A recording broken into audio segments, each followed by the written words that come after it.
This is the Corner Cutter Podcast, a consistent weekly show all about speed cubing, and you're listening to episode 80. This is going to be a fun one. Let's roll it.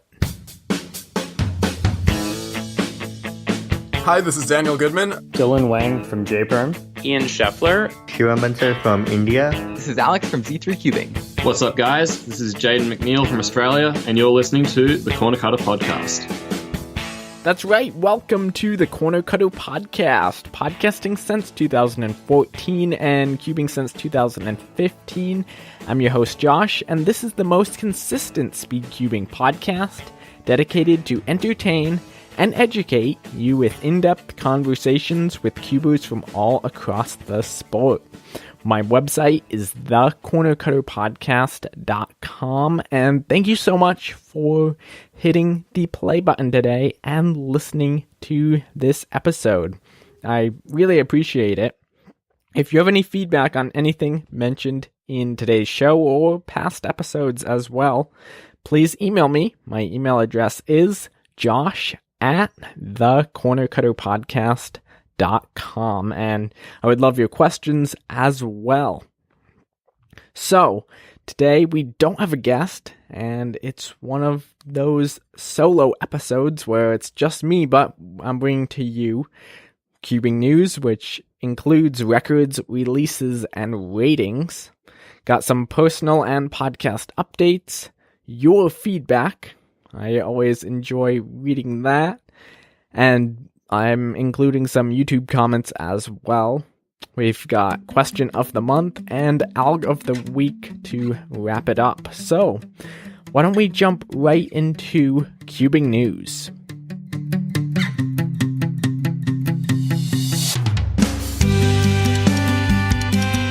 World records have been crazy in some events. Multiple people have broken them, so let's take Square One first. I'm not sure how to pronounce his name, but he got a 4.98 Square One single. And then Jackie Zhang got a 4.95 single just a couple days later. So, the Square One record, first sub-5 single, and then we've got a second sub-5 single just a couple days later. So congratulations to Jackie. He now holds the world record. Then, 3 blind. So, first, Jackie Klassen got a 9.79 3 blind mean. This was the first sub-20 3 blind mean. So that's 3 solves, and his individual solves were 17, 23, and 18 seconds. So, but then it was about a week or two later when Max Hillard got a 18.28 3 blind mean, and that was shocking because there was plenty of 22 and 21 second means, even some 20 second 3 blind means happening, and like dozens of people had them, like Sebastiano Toronto was talking about just a couple episodes ago. And now finally we've got 2 sub 23 blind means, and Max's solves were 17, 19, and 18. So consistent sub 20, pure sub 20 average. So that's great. So congratulations, Max. Maybe we can get you on the podcast sometime soon. Some other records are Graham Siggins got the multi-blind world record, and he got 50 out of 52 cubes in 56:32. So he still had about 4 minutes to spare. He took that away from Shivam Bansil, and so that's a little bit disappointing, but you can really tell that Graham has been practicing because this was at Silence in the Grove 2019 in California. And he had 3 multi-blind attempts. His first attempt was 51 out of 60 cubes. He did that in 59 minutes. Then second attempt was 53 out of 60 cubes. And then his final attempt, he got the world record, 50 out of 52. So he was consistently, or getting an average of 52 cubes solved in his 60 cube attempts. And so he just moved down to 52 cubes, and he got 50 of them and got the world record. So congratulations to Graham. And those were all the major records. The 2x2 single, the NAW 2x2 single was broken. It's now 0.51, so just 0.02 away from the world record. That was a quick solve. So yeah, that pretty much wraps up records. Moving on to releases. The Volk 4M Standard Edition and Strong Edition were recently released, and the Strong Edition is available right now. They're coming out with 2 different strengths of magnets. Both are the same price, so that's nice to see.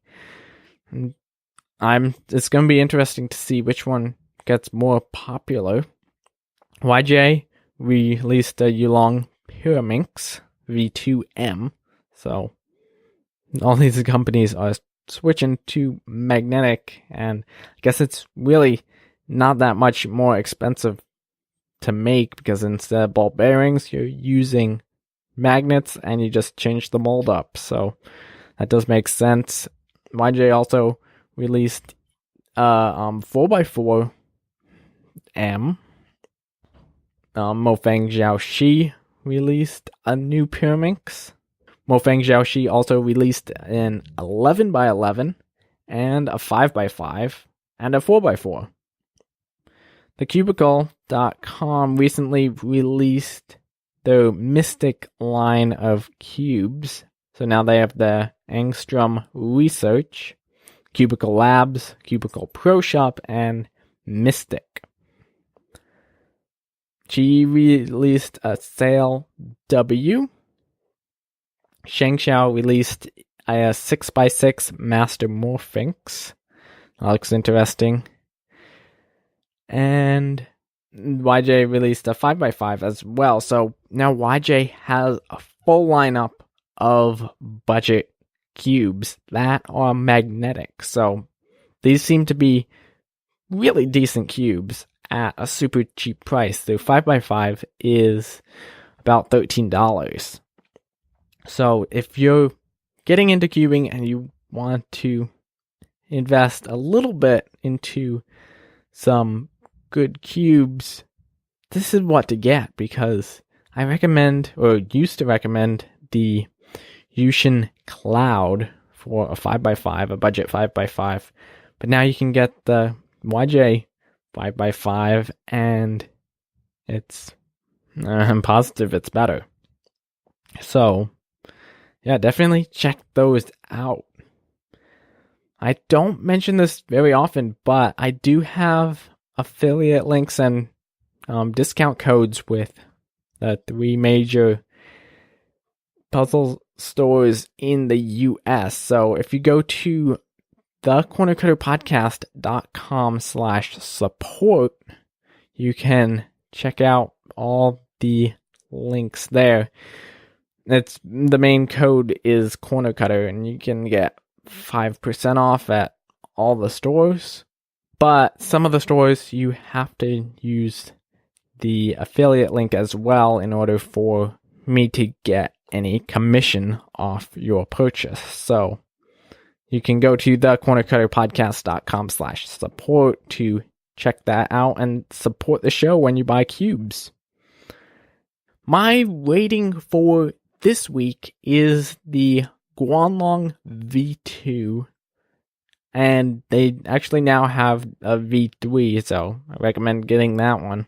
But I've tried the V2, and it's a really decent cube right out of the box. That's what I like so much about it, is you can take it out of the box and it performs nicely. So it's a great cube to give away or to send to somebody, because you know that when they get it, it'll be much better than a Rubik's brand cube or a Rubik's 3x3 that you get at Walmart.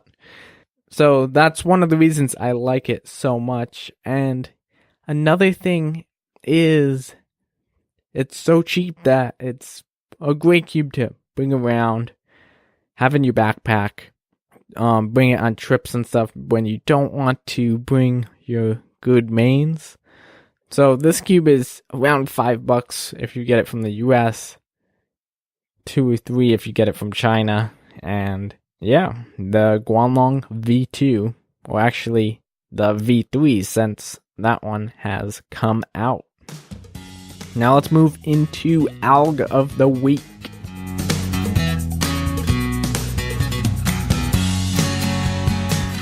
So this week I have for you a Pyraminx algorithm.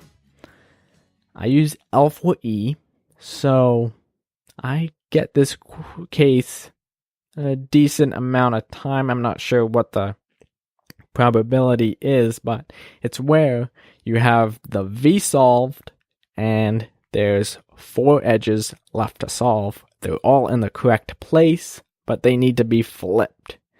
So a great algorithm is sledgehammer, U, sledgehammer, U, sledgehammer, U. And you've got it solved. If you haven't been doing that, you've probably been doing where you just take one edge out, insert one into the back, and then solve the L4E case. But there's another algorithm as well. This one I learned from DG Cubes. That's where you go. So you're holding it just like you would when you solve an L4E case. You do R prime, U, L prime, U prime, R, L, and then you repeat that. I'll have both these algorithms in the show notes if you weren't able to follow along, and you can get the show notes by going to the website, thecornercutterpodcast.com, and click on the episodes page, or just do /show notes. But both of those, depending on your hand position or how, just you can do either one and it will take care of that case for you. If you have something that you like better than one of those, make sure to let me know. I'm super interested. You can email me, josh@thecornercutterpodcast.com. Now let's move into your feedback.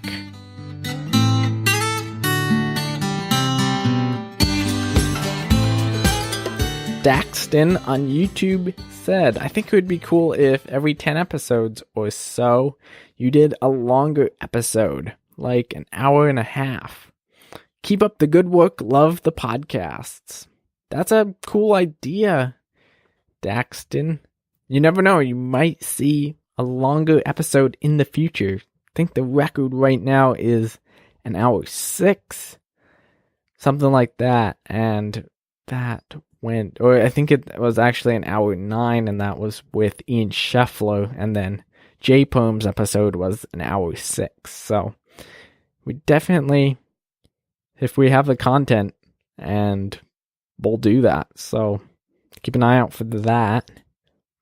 Ricky said, the best part of having YouTube Premium is you can listen to podcasts while looking at other stuff on other apps and still keep it up. He said, also, this is your 99th video. Congrats. And this was the last solo episode. The world record 5.69 3x3 average, listener comments, and 5 years of podcasting. So I'm over 100 videos now. That's pretty cool. Thanks, Ricky. Sam, still on YouTube, said, dude, you definitely deserve more subscribers. I can tell you work hard with your videos / podcasts. Keep up the consistent podcasts. Thanks, Sam. I appreciate your support. Cube Flavored Pie said, I forget how much I love, in caps, this podcast until the next one comes out! Exclamation. And then Edgardo said, 1 month ago, I was on Spotify and I discovered this perfect program. Thanks for your work. Great. I'm glad you were able to find me on Spotify. That's definitely one of the best places you can listen. Apple Podcasts, of course, that's my favorite. But I know some of you guys listen on Google Podcasts, Spotify, iHeartRadio, etc. And a lot of you listen on YouTube as well, I know. Now moving on to some emails. Sam said, hey Josh, thanks for reading my comment on your podcast. I am random person 124. He was the one that left a 5-star review a few weeks ago. He said, I just wanted to say thank you for making a pretty much the only cubing podcast that is weekly and very consistent. You've inspired me to make my own podcast. It's not about cubing. I really enjoy listening to your podcast every week. Keep up the great work. I'll link to his show in the show notes to this episode. Jasper emailed in. He said, I really enjoyed the interview with Jack. Here are my opinions about the things that were discussed. You should learn full PLL once you are sub 30. Learn the algorithms while improving your F2L so that you average around 20 once you know full PLL. And then you should keep improving until you average somewhere from 15 to 17 seconds and then learn full OLL. At this point, it should be pretty easy to get sub 15 if you already aren't. In terms of budget cubes, I think the MF3 RS2M is basically as good as something like a Valk or a GTS2. So if you get that, then you should be fine. If you get down to 12 seconds on average, I feel like you lock up a lot. Then you should consider upgrading to something like the WRM. For 4x4 and up, you should just go with the flagship right away. And for 2x2, the MGC is really good for pretty much every level. I just got a Hulong Pyraminx, and it feels very different from the X-Man Bell. I'm really inconsistent on it because I'm not used to it yet, but it's definitely as good, or maybe slightly better than the Bell. I think it mostly comes down to personal preference, though. For reference, I average 3.5 to 4 seconds. I tend to listen to the podcast on YouTube or Google Podcasts. Great episode. I'm looking forward to more awesome content in the future. Thanks, Jasper. Some great opinions in there. I definitely agree with you about getting the flagship right away for 4x4 and up. And yeah, the MF3RS2M. That's a mouthful, but it's a good cube. Scott from Canada reached out to me. He said, great podcast. I'm only up to episode 30 so far, but I did jump ahead and listen to the older Cubers episode because I myself am one. I found your podcast 2 weeks ago on Spotify. Then he said, I would like to share my cubing story with you. He said, I am very new to cubing. I got started a few months ago when I got the world's smallest Rubik's Cube for Christmas as a stocking stuffer. After not being able to solve it on my own, I looked up how to solve it online and found the steps and Algs from the Rubik's website. It worked, but there were too many algs to memorize to be able to solve the cube without the instructions in front of me. Then I found the beginner's method on Ruwix.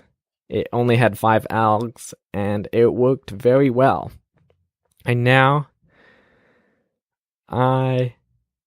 have to tell you how bad this mini cube is. It locks up and jams all the time, even when the faces aren't aligned. But I found a virtual cube app that made it a bit better. Once I got okay with the beginner's method, I went looking for a more advanced one. I found CFOP and Ru. I went with Ru because it's more intuitive, more flexible, and it has less algs. The beginner Ru tutorial by Kian Mansour only has two algs soon and a JPerm. I used his YouTube videos to learn the method.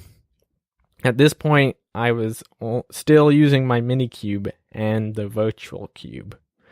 Just before I switched to Ru was when I wanted to get fast at solving the cube. I started learning the other 7 algs for Tuluk CML just before I got my first real speed cube, a Moyu Guoguan off of Amazon. Then he said my current PB is 1:26, and he's averaging about 1:45. And then he asked me, have you ever considered a whole episode about Ru? I looked at the descriptions of the rest of the episodes, and I don't see any mention of Ru. Have you ever tried to get an interview with Kian Mansour? Now, Scott, the funny thing that happened is the day you sent this email, I had already set up an interview with Kian and was planning on recording that day, and we did end up recording that afternoon. So it was funny that you said that at that time, but it worked out perfect for you. Scott also sent a follow-up on the Kian Mansour episode. He said, as always, your podcast was great. I was really looking forward to the interview with Kian. You did a great job with it. It was an outstanding interview. You had great questions, and you're good at keeping guests talking and steering the conversation in the right direction. Kian is also very well-spoken and articulate. These things together made it a pleasure to listen to. And he also said, I may be a little biased because I am also Canadian and I solve with Ru. Said, I forgot to mention in my last email, since I am still new to cubing, I like doing slow solves while listening to your podcast. I think it's helping me build my muscle memory for algs. Fast-paced hard rock / metal music seems to help me with my speed solves. Yeah, I find if I'm listening to podcasts and cubing at the same time, if you're really doing an intense session, it's kind of hard to concentrate on both cubing and speed solving. So if you're doing an intense session like that, probably listening to just music would be better. But slow solves podcasts are perfect. David let me know that he's been listening to all the podcasts from start to finish, and he said, even though you say not to. Yeah, I did in the intro introducing the Corner Cutter podcast I put at the beginning of the feed.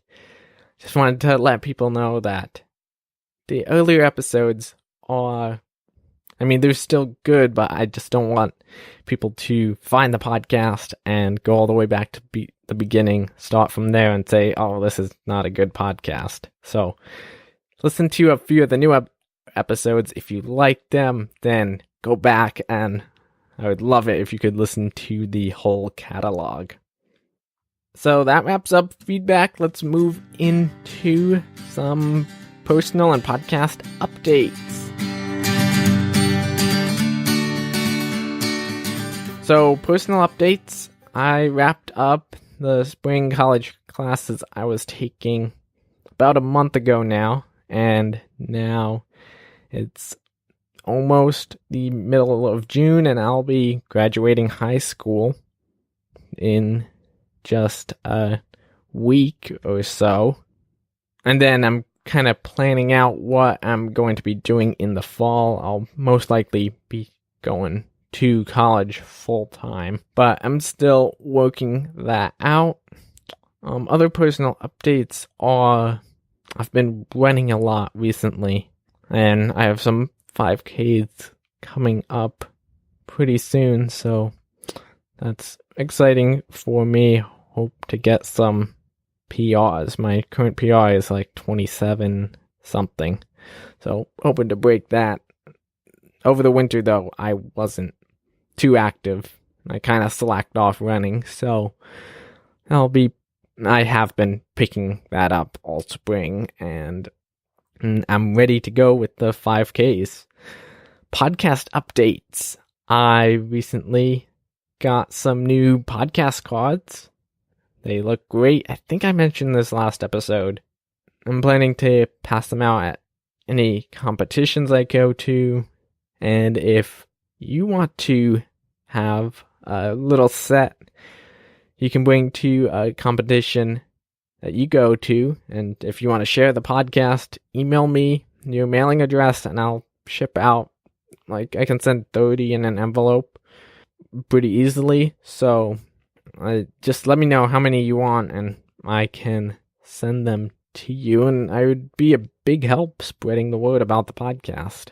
Also, I have some pretty big name guests coming up. I know we had Kian Mansour last week, but also got some more great people coming up. So just keep an eye out for those episodes.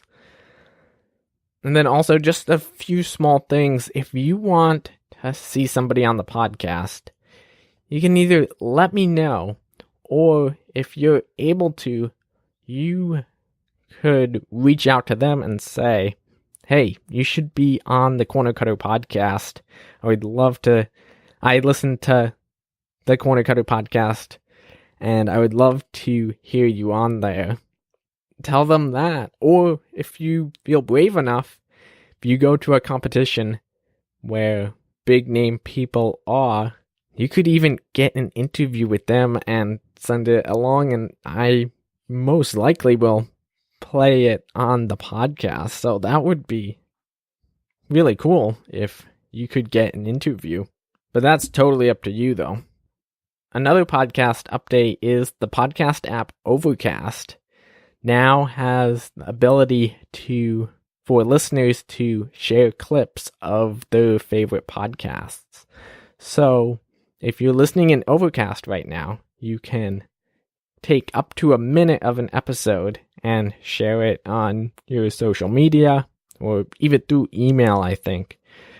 And just to, like, if you really like a certain part of the show or you just want to share the episode, you can clip a section that's really interesting and share it with other people, and helps other people find the podcast. So if you're listening on Overcast, I would really appreciate if you could do that, and make sure to let me know if you do complete that. Another podcast app recently came out, and that one's called Podcoin, and they pay you to listen to podcasts. It's not very much, but if you listen to a lot of podcasts, that might be a good app for you. It's like you earn 1 cent for every 10 minutes you listen. I know it's not very much, but it adds up over time, especially if you listen to lots of shows. So that's pretty cool. I'll link to these things in the show notes as well.